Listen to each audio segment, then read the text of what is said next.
Yo, what's going on, guys? Welcome back to the channel. Today we're going to be taking a look at the newly announced structure deck Alba. What the heck is in here? And on top of that, they released the final cards in the new Battle of Chaos Yu-Gi-Oh set. So now we have the full list. So anyways, there's going to be a lot of new cards to check out. Let's go and kick it off, starting off with the new cards coming out in Battle of Chaos. So there is just one quick announcement that Dragon Master Knight is getting a reprint, which is kind of weird, but whatever. He's getting reprinted over there. But starting off with some of the newer cards that just got announced here. This is Epigonin the Imitarian over here, and here is the artwork on this. It's a 2000 attack and defense, and it's going to be a level 7 light rock monster. And it says that you can only use this card's name effect once per turn. The first part of the effect is you contribute one effect monster to special summon this card from your hand. Then special summon one Epigonos token, level 1, 0 attack and 0 defense with the same original type and attribute as the monster you tributed. Okay, that's an interesting effect. I'm not sure if it has anything to do with any of the other new like water tokens that they recently came out with, but nonetheless it's a new water card, so let's check out this. So this card's got 2200 attack and its name is Malid the Sightseeing Ship. That's a level 6 water dinosaur. Okay. So it says you can only use this card's name as first effect once per turn. So the first effect is if you control a normal monster, you get a special summon this card from your hand.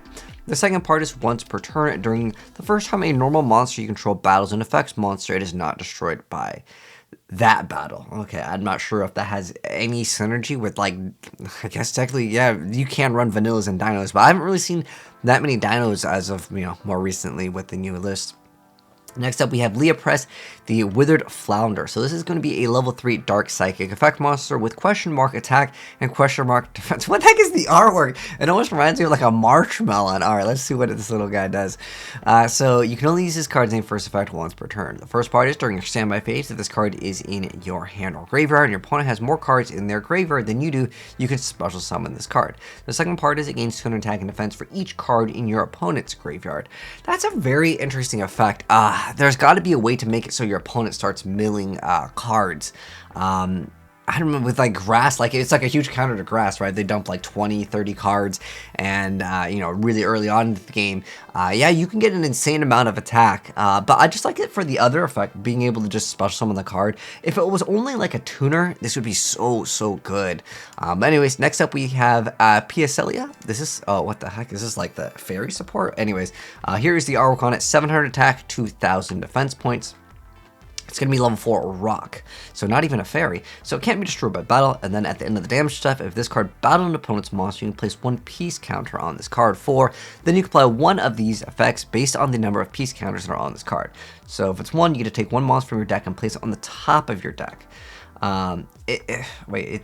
If only you could have this as a quick effect, because you can have it like, you set it, they attack it, and it flips, then you get that peace counter because it's at the end of the damage step. Then as a quick effect, you could place it, then draw it the next turn to be good. But this makes it so you'd have to wait a turn.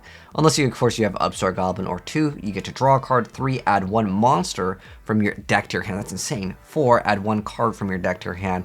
That's going to be very interesting if you can force your opponent to attack it multiple times. I mean, adding any card from your deck to your hand is probably one of the best effects ever to come out in Yu-Gi-Oh! But you'd have to get 4, and that's the maximum amount. Is there a way to combo this to get more counters? Because as far as I'm aware, I haven't really heard of peace counters, but there are cards that let you place a counter on another card, but I don't know if it would work with this. Is there any other synergy with peace counters? Because like I said, this is just so insane as just effect in Yu-Gi-Oh! And it doesn't even say that this effect is a once per turn effect. I don't know. There's got to be a way to place counters on it. Someone's going to break this card. Someone's going to be like, all right, place a bunch of counters on this, draw a card, or do whatever. I mean, you can add all the pieces of Exodia one by one, though. But I don't know if there even is a way to place the counters on it, because again, peace counters might be like an obscure thing that's only for that monster. Next up, then we have Mecca Beast, Derton. So here is the artwork on this card. It is a level 1, looks like a dark question mark attack and 0 defense. And it's going to be a dark machine. So its effect is, once per turn you can activate this effect, this card's original attack becomes equal to the sum of the difference between the current attack and the original attack of all monsters on the field until the end of your opponent's turn. That could be quite interesting for, again, certain matchups, or if you get some insane boost, because it's all monsters, not just your opponents. So there could be some like really weird like OTKs or something with this card. Next up, though, we have Top Share. It's looks like it's a normal spell card. Looks pretty interesting. So this card says you can only activate one card with this card's name per turn. The first part of it says take one card from your deck, reveal it, place it on the top of the deck, then your opponent takes one card from their deck, reveals it, and places it on top of their deck. Huh, I mean, like, with YuGiOh Diviner and, like, some, like, other weird things, and on top of that, there's probably a lot of weird cards where if, like, you know, you can, like, force your opponent to, like, have the card in their hand or something, you can, like, get rid of it. There's more, like, weird things that you can do for maybe, like, troll decks, so good for content. Next up, we have Aurador of Fate, what looks like it's a, normal spell card. Looks like they have Mahjong in the background here. Anyways, it says you pay 1,000 life points, target a face-up monster you control until the end of your opponent's turn. That monster gains 1,000 attack. Also apply this effect to it. So when that monster destroys an opponent's monster by battle, you can reveal the bottom card of your deck. And if you do, return it either to the top or the bottom of the deck. If the reveal card it was Dragon, Dinosaur, Sea Serpent, or War Monster, draw one card for each 1,000 attack monster that had, then gain 1,000 life points for each card drawn. Wait, what? That's insane. So you destroy, and if you can reveal the bottom card of your deck, this is like going further into like the Convulsions of Nature trolling like deck, but like it's one card for each 1,000 attack that monster had. So if it has like 4,000 attack, right? I don't even know what the highest one. If anyone wants to comment, what is like the monster that would have like the strongest like stats for this? Because you could start drawing like crazy. Like that's like draw 4 and then gain 4,000 life points. That is a really weird card. Like so weird. But like it works if you can like, you know, make a deck do it. Anyways, there could be even a monster that, like, what is the highest attack in this? Because if there's someone with 8,000 attack, you draw 8. I mean, you could really try to cheese it up. But yeah, let me know what's the highest stat for this one down below.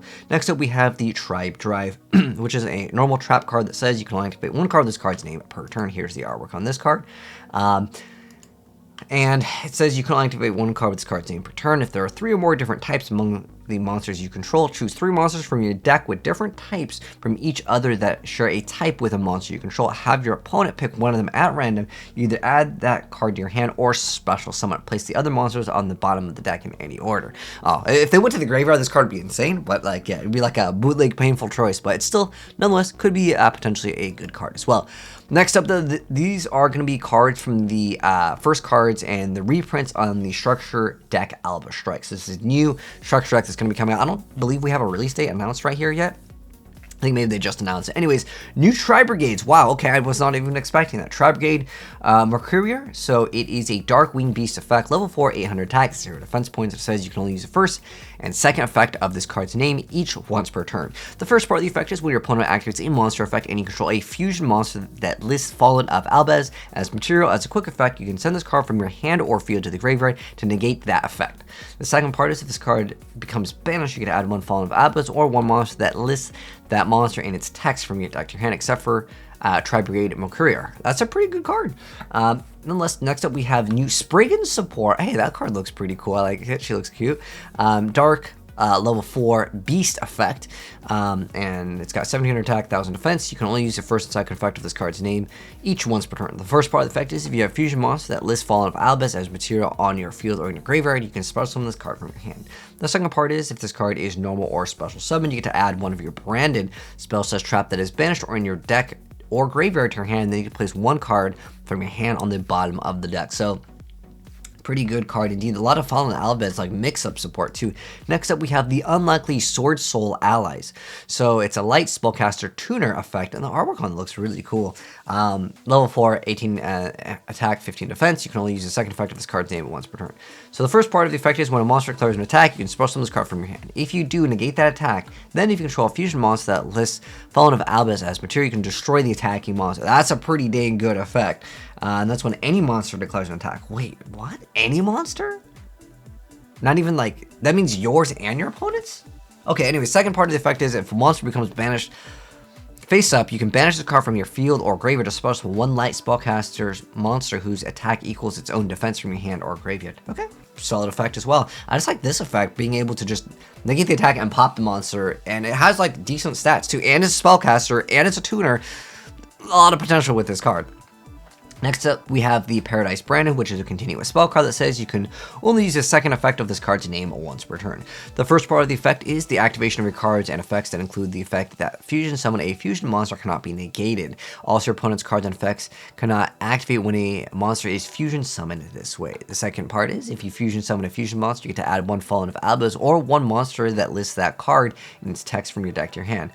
Oh, okay. I mean, that's pretty dang good considering it is a continuous card. And then a bunch of announcements for reprints, Font of Alba. We got the Alba and the Shrouded Dragon, Dogmatic Authority Lease, and then we have Rise Dark Dispel Dragon, Branded White, Screams of the Branded, Judgment of the Branded, Titanclad, Branded the Glory Dragon, Spring of the Iron Dash Dragon, Albion the Branded Dragon, and I guess they're doing some like card sleeves, but that's probably for OTG only. Next up though, okay, there's just so much stuff to cover here. So they announced this Pot of Greed, right? And I was like, okay, because they made this really nice Pot of Greed, which I'll show you in a second. Because like the other Pot of Greed, it was like a couple $100. I believe you had to import it too. It was like a Bandai exclusive, I believe. And this is what it looks like. This one, what is this? This is like insane differences. Like. They didn't even get the teeth right. Oh my gosh, completely different. But they are announcing it. It's cool that they're actually announcing a lot of different Yu-Gi-Oh products. So I guess they're only making 10,000 of these. And this Pot of Greed is going to be like $63.